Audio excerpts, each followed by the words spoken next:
गोविंद पूजा है बेश मायका भालो जाने गोविंद पूजा ब्राह्मण লাগে না তাহলে কোন পূজা ব্রাহ্মণ লাগে আর বাদ বাকি সব পূজা আর বাদ বাকি 33 কোটি দেবতার পূজা হ্যাঁ তাহলে ভগবানের পূজায় আর দেবতার পূজায় বেশ তাহলে এই ব্রাহ্মণ উদ্দেশ্য বৈষ্ণব মানে একমাত্র গোবিন্দ পূজা দিতে তাই না গোবিন্দ সেবা করতে ব্রাহ্মণ মানে আর বাদ বাকি দেবতাদের পূজা করতে তাহলে এই ব্রাহ্মণ সারা বছর পূজা করে এইবার আপনাদের মতো মায়েদের কাছে এসে বলি এই মায়েরা কতটা চালাক দেখুন ব্রাহ্মণ একটা শাড়ি আসছে একটা শাড়ির জায়গায় 5টা শাড়ি নিচ্ছে ঠিক কিনা নিচ্ছে তো একটা শাড়ির দাম ভালো শাড়ির দাম কত কম করে ধরুন 500 নিচে তো করা যাচ্ছে না একটা ভালো সুতির শাড়ি 500 টাকা এইবার ব্রাহ্মণ 5টা শাড়ি লিখেছে তাহলে কত যাবে 5 25 তাহলে ব্রাহ্মণকে 2500 টাকা যদি শাড়ি দিই তাহলে আর কি দেবো তার থেকে আজকালকার মায়েরা কত চালাক দেখুন 500 টাকা 5টা শাড়ি দেবো কেন ছেলে বাজার দেখেনি সেল দেখেনি আপনাদের দিকে হয় না আমাদের দিকে চৈত্র সেল দেয় 50 টাকা করে শাড়ি পাওয়া যায় বছরে কিনে রাখবো আর যখনই পূজা দেবো সেগুলো বার করবো আমরা তো চালাক মানে আমরা মানুষ হয়েছি চালাকি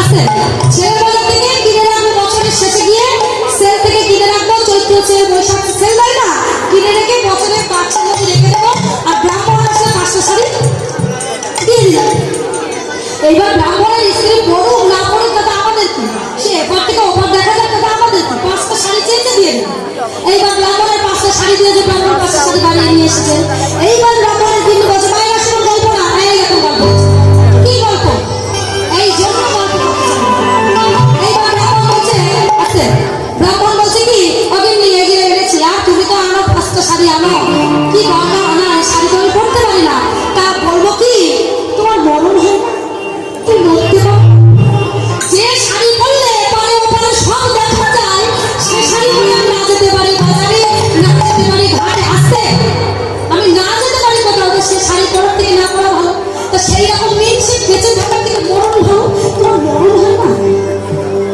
তা ব্রাহ্মণ মনে বলছে গিন্নি যখন আজকে মরতে বলেছে মরবো আজকে আমি মরবো তা মরবো কোথায় গিয়ে শুনেছি গঙ্গায় নাকি ডুবে মরলেও পবিত্র হয় চালাক দেখে মানে চালাকের ওপরই চালাক অতিরিক্ত আত্মহত্যা যদি করতে গঙ্গায় গিয়ে করো কি ডুব মারলে উত্তরে যাবো ব্রাহ্মণ মনে মনে গঙ্গায় যাচ্ছে আর গঙ্গা দেবী জমকে সামনে পড়ে ওই অপায় আসছে এই পাপি আসছে তাড়াতাড়ি রাস্তা বন্ধ করো আমার জলে একেবারে আমার জলে না আসে আমি কিন্তু পাপি হয়ে যাবো ওটাকে উদ্ধার করতে গিয়ে আমি পাপি হয়ে যাবো ওটা যেন না আসে তাহলে এইখানে দেখুন তত্ত্ব লুকিয়ে আছে ছোট করে বলি তত্ত্ব রাত্রে বলবো এখন একটু কম তাহলে ছোট করে একটু বলি তাহলে দেখুন মা যমুনা মা গঙ্গা চাইছিল যে আসুক কেন ও স্নান করলে মা গঙ্গা অপবিত্র হবে তো বাক্যা কি অপবিত্র হয় বললেন হয় ওই পাপি তাপি কেন তো পাপ করে যদি মায়ের গায়ে এসে ঢেলে দেয় তো মা সত্যি অপবিত্র হয়ে যায় এইবার কি করেছে ওই ব্রাহ্মণ আসা থেকে মাঝখানে জম দিয়ে দাঁড়িয়েছে জম দিয়েছে এরকম একটু তো আগে দেখিনি ব্রাহ্মণ বলছে হ্যাঁ তুমি কে আমি গঙ্গায় যাবো ডুবে মধ্যে তাও যেতে দেবে না বলছি জম বলছে শোনো আমি জম আমি আত্মহত্যা করবো বলেছি জমে সাহায্যে বলেছে হ্যাঁ আমার ইচ্ছা নেই মরা জম এসে গেছে জমকে বলছে জম আমার ইচ্ছা নেই মরা আমার বিন্দি বলেছে তাই যাচ্ছি তুমি এসে আসি জম বলছে তোমার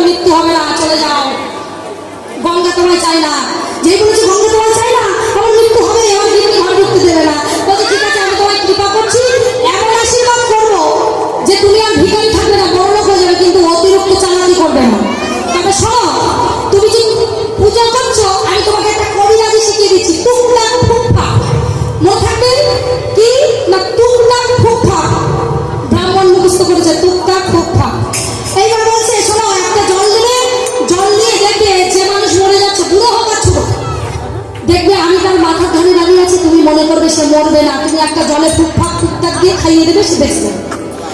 ব্রাহ্মণ মনে মনে ভাবছে যা একটা মন্ত্র তো পেলাম জমের কাছ থেকে।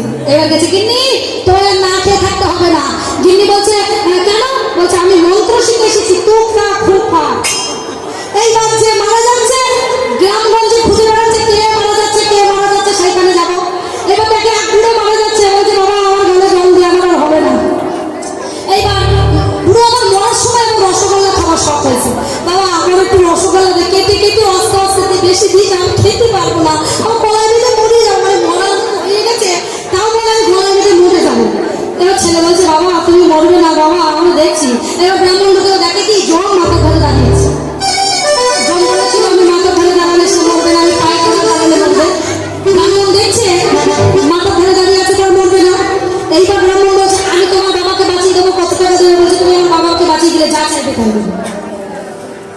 এইবার ব্রাহ্মণ জলের মধ্যে টুকটাক আর ফুটফাট দিয়ে খাইয়ে দিয়েছে। সেই বুড়ো উঠে বসে বলছে আমি রসগোল্লা খাবো, বেঁচে গেল। এইবার যা চাইলো তাই দিল। এইরকম করতে করতে ব্রাহ্মণের একটা নাম হয়ে গেছে। যেখানে যাই দেখে যে জম দাঁড়িয়ে আছে মাঝে মাঝে, জম বলছে আয় তাড়াতাড়ি আমি দাঁড়িয়ে আছি তাড়াতাড়ি আয়। এইবার জম মাথার পরে দাঁড়িয়ে আছে টুকটাক ফুটফাট বেঁচে যায়। আমার একদিন কি করেছে ব্রাহ্মণ ঘরে বসে আছে, গ্রামগঞ্জে সবাই জানাজানি হয়ে গেছে।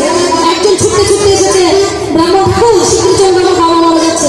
ও তোমার বাবা মারা যাচ্ছে মানে কি করতে হবে? বলছে আমার বাবা মারা যাচ্ছে, আমার বাবাকে বাঁচিয়ে দেবে, যা দেবেন যা চাইবে তাই দেবো। বলছে 50,000 টাকা দিতে হবে। 50,000 টাকা লোককে যেতে পারবা? এইবার যেই 50,000 টাকা নিয়ে এসেছে ওরা এসে গেছে, সেদিন থেকে জোয়ার মাথার পরে নেই, পা ধারে দাঁড়িয়ে। এদিকে 50,000 আর এদিকে মাথার ধারে জম হারিয়ে পায়ের ধারে দাঁড়িয়ে। জম যায় ফিরে যে আজকে টুকটাক আর ফুটফাটে কাজ হবে না, আজকে আমি পায়ের ধারে দাঁড়িয়ে আছি, ফিরে যা ফিরে যা। ব্রাহ্মণ মনে মনে বলছে তুমি জম হতে পারো, আমি তো ব্রাহ্মণ, আমি কোটি টাকায় দিই টাকা, আজকে 50,000 টাকা নিয়ে তাই যাবো, তুমি চালাকি করতে পারো না, আমি চালাকি করতে পারবো না। এইবার ব্রাহ্মণ টুকটুক করতে করতে জমে দাঁড়িয়ে গেছে। এবার তুমি মাথা ধারে দাঁড়িয়ে আছো, আমি কি করবো দেখো। এইবার ব্রাহ্মণ আস্তে আস্তে গিয়ে ওই যেটা মারা যাচ্ছে আর কি সেটাকে ঘুরিয়ে দিয়েছে, দিয়ে ওই মাথাটা জমের দিকে দিয়েছে, পা দুটো জম বলছে তুমি ঘোরাতে পারো আমি ঘুরতে পারি না। জম আবার ঘুরতে ঘুরতে পা ধারে ব্রাহ্মণ বলছে আমার পা ধরে এসেছো, আমার ব্রাহ্মণ আবার ঘুরে দিয়েছে। এই জম আমাদের বলছে আমি ঘুরতে পারি না, আজকে টুকটাক ফুটফাট ওরা কাজে লাগবে না। বলতে বলতে বাবা ব্রাহ্মণ মনে করছে এমন করে ঘুরিয়ে দেবো যেন তোমার ঘুরতে না পারে, তার মধ্যে টুকটাক ফুটফাট নিয়ে খাই দেবে। গ্যাসে টুকটাক ফুটফাট করে রেডি করে রেখেছে, এবার ঘুরিয়ে খাই দিয়ে রেখেছে। চালা কি করছে আমার এমন ঘুর দিয়েছে একেবারে বলো হরি হরি। ব্রাহ্মণের টুকটাক ফুটফাট কাজে লাগলো। এইবার ব্রাহ্মণকে খেলে মারও খেলো, টাকাও পেল না, অতিরিক্ত চালাকি গলায় দড়ি হয়ে গেল। তা বাবা আছি আমরা সবাই বৈষ্ণব বলে বলে আসলে যে ভজনের দিকে যাই, বাবা ভজন বোঝে ভজন, সে ভজন ভজনীয় ভজন, যেটা দেহের ভজন, বাইরের চাকচক্য ভজন করে কোনো লাভ নাই। তা চলে যাই। আমরা কি করলেন? মা বললেন গোপাল